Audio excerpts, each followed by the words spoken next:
News time में आपका बहुत बहुत स्वागत है। दोस्तों, थोड़े साल पहले की बात है, करीब 25-30 साल पहले,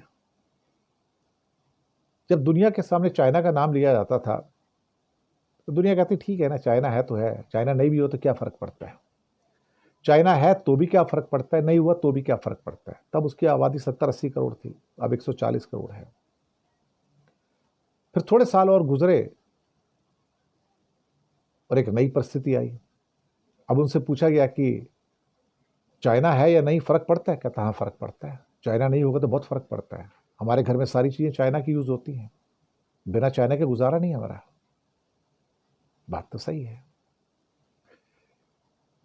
दुनिया में अब किसी से पूछो कि उस 140 करोड़ के मुकाबले एक और देश भी 140 करोड़ का, जिसका नाम इंडिया है, चीन का पड़ोसी, क्या उसके बिना गुजारा चलता है? वो कहेंगे हाँ, चलता है।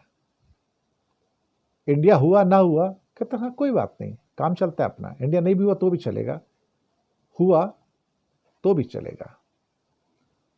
कुछ साल पहले जहां चीन खड़ा था, बस वहीं इंडिया खड़ा है आज की डेट में। वो एक टेक ऑफ स्टेज होती है। लेकिन जब अब दुनिया के लोग, चाहे वो यूरोपियन यूनियन हो, ब्रिटेन हो, ऑस्ट्रेलिया हो, जापान हो, कोरिया हो, या चाइना भी हो, इवन या अमेरिका भी हो, कनाडा हो, उनसे पूछा जाए देश के रूप में कि क्या इंडिया के बिना काम चलता है, तो कहेंगे नहीं। अब पहले था कि इंडिया के बिना काम चल सकता था, अब शायद नहीं। अब इंडिया चाहिए, इंपोर्ट के लिए, एक्सपोर्ट के लिए, ट्रेड के लिए, कोलैबोरेशन के लिए, टैलेंट के लिए, ब्रेन के लिए। नहीं, इंडिया अब चाहिए यार। हालांकि जनता अभी भी उन देशों को कहेगी इंडिया नहीं भी हुआ तो भी चलेगा, इंडिया नहीं भी हुआ तो भी चलेगा। पर सरकारों में बेचैनी है, वो बेचैनी जो कई दशक पहले चाइना के लिए थी कि यार चाइना आ रहा है, इग्नोर करें तो कैसे करें, इग्नोर करेंगे तो अपनी रिस्क पे करेंगे। 140 करोड़ की मार्केट है, कैसे उसको इग्नोर कर दे भाई। बस वही टेक ऑफ पॉइंट पे वो इंडिया के साथ स्टैम्प हो रहा है। कुछ कंट्रियों के जो लोग हैं उनसे पूछा जाए कि क्या इंडिया मैटर करता है, तो अब उनको लगता है, कुछ लोगों को लगता है नहीं, इंडिया मैटर तो करता है, मार्केट बहुत बड़ी है, कंजप्शन पावर भी बहुत है, पैसा भी बहुत है इनके पास। जैसे कि ऑस्ट्रेलियंस बहुत सारे लोग हैं, उनसे पूछा जाए कि क्या इंडिया मैटर करता है, कहता हाँ करता है। इतनी बड़ी मार्केट कहाँ है, हम तो 3 करोड़ के देश है, इंडिया 140 करोड़ का देश है, माल बेचने के लिए अच्छा है ना, हमारा माल बिकेगा। और अगर आईपीएल में आने वाले उनके players, physiotherapist, doctors, support staff, उनसे पूछो, कहता है इंडिया जैसा कंट्री नहीं है, इतना पैसा कहाँ मिलेगा आपको। तो for them India is very rich. और आईपीएल के बिना उनकी ज़िंदगी नहीं है। कहते हैं आईपीएल तो बहुत ज़रूरी है भाई हमारे लिए, इट गिव्स अस मनी। वो मनी हमको ऑस्ट्रेलिया नहीं देता, इंडिया देता है। वो मनी ऑस्ट्रेलिया नहीं देता है, इंडिया देता है। ये बात तो सही है। और इंडिया आज की डेट में अप्रोक्सीमेटली करीब $700 बिलियन के गुड्स खरीदता है हर साल। $700 बिलियन, बड़ा अमाउंट है साहब। और अगर इसको हम सर्विसेज में भी काउंट कर लें कि सर्विसेज जो खरीदी जाती है बाहर से, तो हम ऑलमोस्ट $1 ट्रिलियन का इंपोर्ट करते हैं, यानी कि इसको 1000 बिलियन डॉलर कहते हैं। अब इतना इंपोर्ट किसका है भाई दुनिया में? $1 ट्रिलियन का इंपोर्ट किसका है? मुझे लगता है या तो चाइना का है या अमेरिका का है, और उसके बाद तीसरे नंबर पे इंडिया है।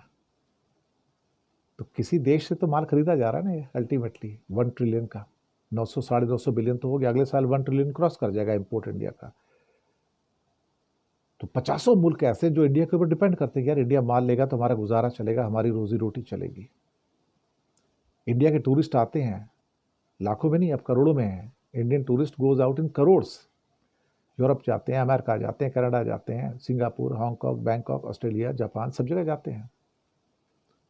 अगर उनसे पूछा जाए यार ये इंडियन टूरिस्ट नहीं आएगा, तो कहता नहीं यार वो टूरिस्ट तो चाहिए, इंडिया वाला आते पैसा बहुत खर्च करते हैं लोग, इनके पास बहुत पैसा है इनके पास।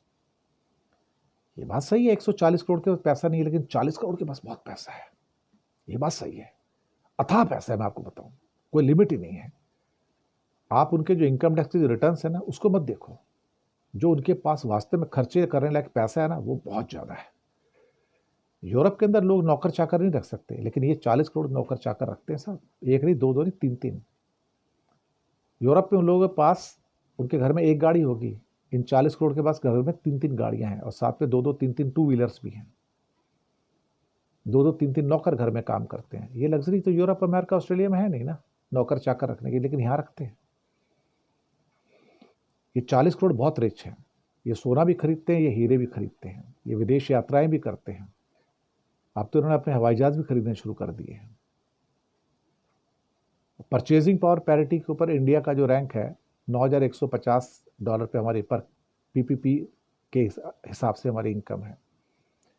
लेकिन जो टॉप 40 करोड़ है उनकी इनकम तो $25,000 से भी ज़्यादा है उनकी। तो they live better life than Europeans and American. मैं सच कह रहा हूँ, इंडिया का जो उच्च मध्यम वर्ग है वो अगर 20 करोड़ के आसपास है, उच्च मध्यम वर्ग जो है 140 करोड़ में से, वो किसी भी यूरोपियन के मुकाबले या अमेरिकन के मुकाबले, एक जापानी के मुकाबले ज़्यादा बेहतर ज़िंदगी जीते हैं।